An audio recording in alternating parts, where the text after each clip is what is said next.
Buenas titeros, y hoy os traigo otra vez pues Anita Sarkeesian, que básicamente se ha desglosado básicamente algo, ¿vale? Y demás, y también lo quiero enlazar con otra cosa, ¿vale? Que ha pasado últimamente. Se trata de un juego popular, es un GOTY y demás, y también os digo que la comunidad, ¿vale? De la pestaña de YouTube mía, os dejo una encuesta, que básicamente os la pondré por aquí por algún lado para que vayáis básicamente ahí a decirme, bueno, a decirme qué votáis. Que haga o lo que viene siendo. Hablar de defender lo que viene siendo nuestros juegos, básicamente, de toda esta gente, o básicamente que hable de todo un poco y también de los videojuegos woke que hay, ¿vale? O progresistas, como se diga, básicamente. Y bueno, para empezar, básicamente, empezamos con Mangalwater, ¿vale? Y dice así: Anita Sarkeesian está de vuelta y con un nuevo peinado de lesbiana. Ella declaró que está trabajando en la industria de videojuegos desde las sombras y ha asistido a la última de GDC, que es un evento, ¿vale? El GDC. La próxima víctima son los desarrolladores detrás de Clay Oscure, Expedición 33. El estado absoluto de los franceses. Salvar el monedero está en su punto máximo. Y bueno, aquí tenéis pues su peinado nuevo de lesbiana, como dice Mangalwater. Y aquí la vemos con los del Expedition 33 posando, básicamente. Que por lo que veo, pues básicamente pues habrán doblegado o algo, porque también tienen a la actriz de voz que salió con declaraciones, ¿vale? Es decir, de cosas queer y tonterías de estas modernas, básicamente, por así decirlo. Que no premian a nadie y se pasan por el forro de abajo, básicamente, lo que viene siendo los sexos y demás. Pues bueno, después de esto, ¿vale? Nos vamos aquí, a los tweets de Alex, el hombre del sombrero, Balwi. Dice así: ¿qué pasaría si te dijera que he visto una de las conferencias privadas que Anita Sarkeesian dio a un desarrollador de videojuegos hace unos 4 años? Dice así: así que aquí está el contexto. Cuando todavía era director de Kotaku Inc. Action, algunas personas de la industria del juego me enviaron información sobre diversas cosas. Sentimiento entre los desarrolladores, lo que hacían los superiores, etc. De vez en cuando todavía hay gente que me dice qué está pasando. Dice: ahora, en cuanto al contenido de la conferencia, fue grabado en 2022, a principios de 2023. Sarkeesian menciona trabajar para Feminist Frequency y se refiere a los juegos y a la línea directa contra el acoso en línea, los cuales cerraron el 1 de agosto de 2023. Así que este post-COVID, ¿vale? Y post ese señor, básicamente, que no se puede nombrar, creo yo, porque antes no se podía nombrar, pero aquí está, ¿vale? Dice: de todos modos, veré qué puedo hacer para publicar el clip. Y será la totalidad de su respuesta a esa pregunta, para que nadie pueda afirmar que algo está sacado de contexto, o editado engañosamente, o cualquier tontería por el estilo. Estén atentos. Dice: aquí está el clip, ¿vale? De Sarkeesian, y está respondiendo una pregunta sobre cuáles son sus mayores desafíos al tratar de cambiar la cultura general en el videojuego y poner al fin el abuso y el acoso.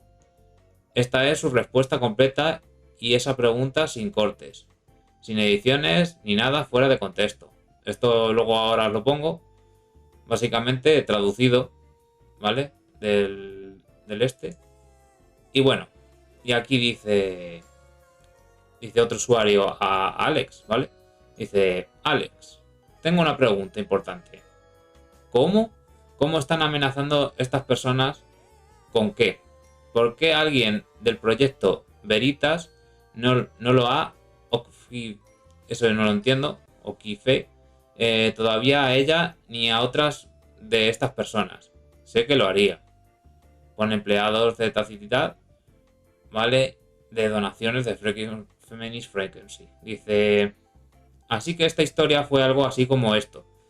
Empresa que desarrolló un MMO, la campaña de Kickstarter Tropes vs. Woman está en pleno apogeo. Los diseñadores principales y la gerencia alentaron encarecidamente a las personas a donar menos $20 de campaña. Pregunta públicamente a los empleados si donarían. Dice, 2 personas dicen que no quieren. Los despidos ocurran un par de semanas después. Los 2 que no donaron fueron despedidos en esa época. Pero fueron despedidos por separado del grupo, que fue despedido. Dice, por lo que se cree que fueron despedidos debido a la negativa a donar. Dicen que, el resumen, ¿vale? Que luego fueron despedidos por donar. Por lo que dice aquí. Dice, una vez más, la persona que me dijo esto tenía la impresión de que los despidieran o los excluyeran de la industria si salían a bolsa. Y básicamente así como sucede. Presión de grupo. Vamos, por lo que dice, o donaban o no. Por lo que yo entiendo aquí. Dice, suena como presión de grupo dentro de la configuración AAA. Lo aclaro porque creo que sería mucho más difícil hacer este truco con un desarrollador independiente. Es decir, deben avanzar a los desarrolladores independientes de una manera diferente. Luego dice también, dice más o menos así. La escena indie es un poco diferente porque allí se pone mucho más énfasis en el networking. Si vas contra la corriente allí, las noticias se difundirán más rápido que en desarrollar un AAA. Luego le pregunta a otro, ¿qué se considera ir contra corriente para un desarrollador independiente? Dice, lo odio, es política. Expresar ciertas creencias políticas es una forma rápida de conocerte al ostracismo. Creo que la cuestión de la IA será otra. Vamos, que si dices algo de la IA o tienes algo de la IA, pues cancelado, por lo que dice aquí. Ya existe el sentimiento de que usar IA es moralmente incorrecto, como lo que he dicho yo. Por lo que es posible que en el futuro usar IA para tu juego pueda volverse mal. O bueno, no sé, dice aquí. Dice luego, me pregunto si así fue como Daniel Babra de Kingdom Come Deliverance 1 y 2 fue intimidado. Porque aquí sabemos que fue intimidado y agregó escena homosexual, otro personaje que básicamente no debería de estar ahí y demás historias. Luego dice también, lo que tienen los clientes es la capacidad de rechazar, no comprar lo que venden. La pregunta más amplia es si eventualmente encontrar una solución milagrosa para nuestro libre albedrío. Nuestro gratis, dice. Y aquí os dejo básicamente, pues eso, el africano, como os he dicho yo. Luego el Daniel Babra en otra cosa. Básicamente todo lo que le decían.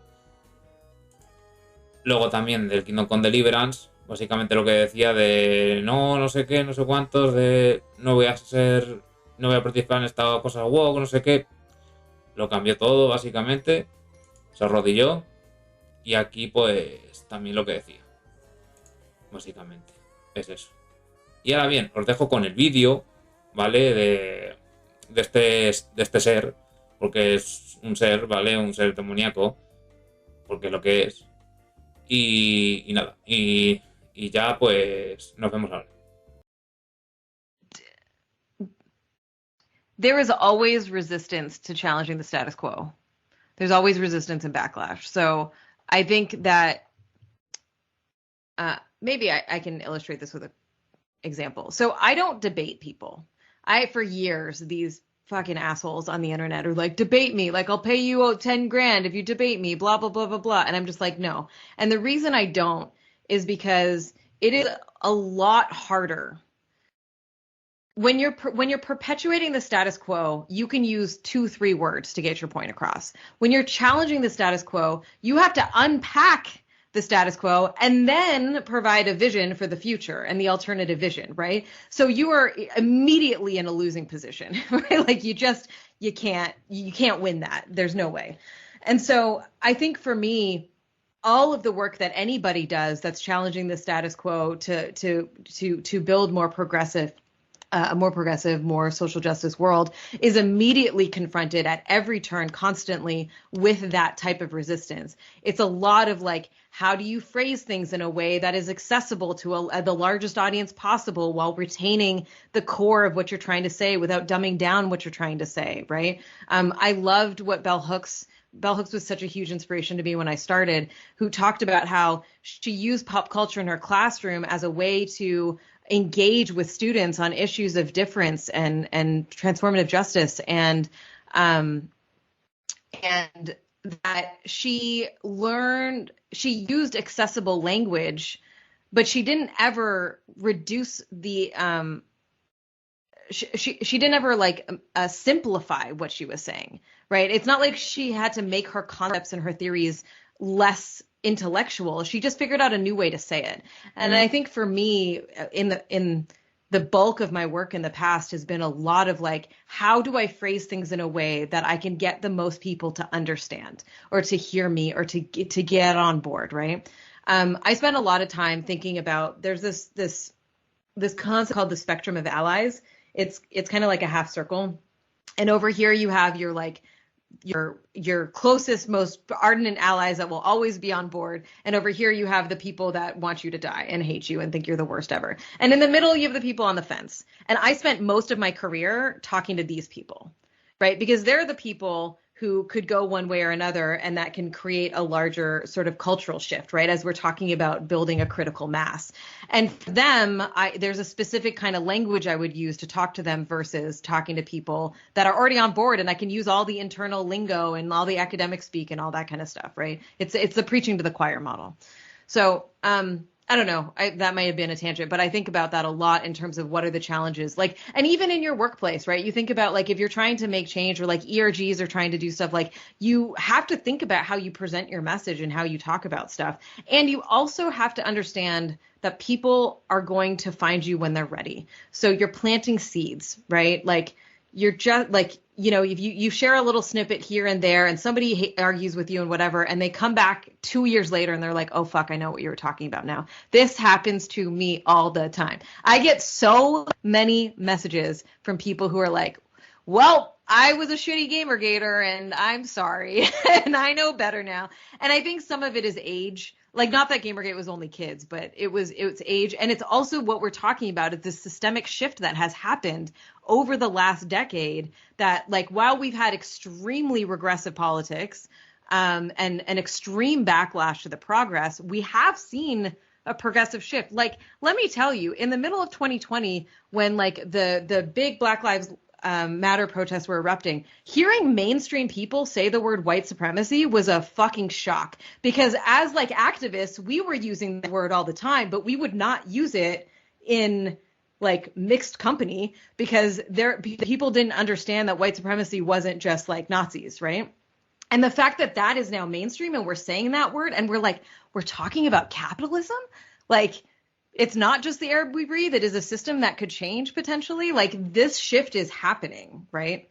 And so remember, you're planting seeds, right? And even if you get frustrated, and even if you're like, oh, why don't you, like, whatever, there is an opportunity for them over time to come around and to see, you know, and be exposed to different ideas. Y bueno, Titeros, gracias por ver el vídeo. Dale a like, suscríbete y nos vemos en otra.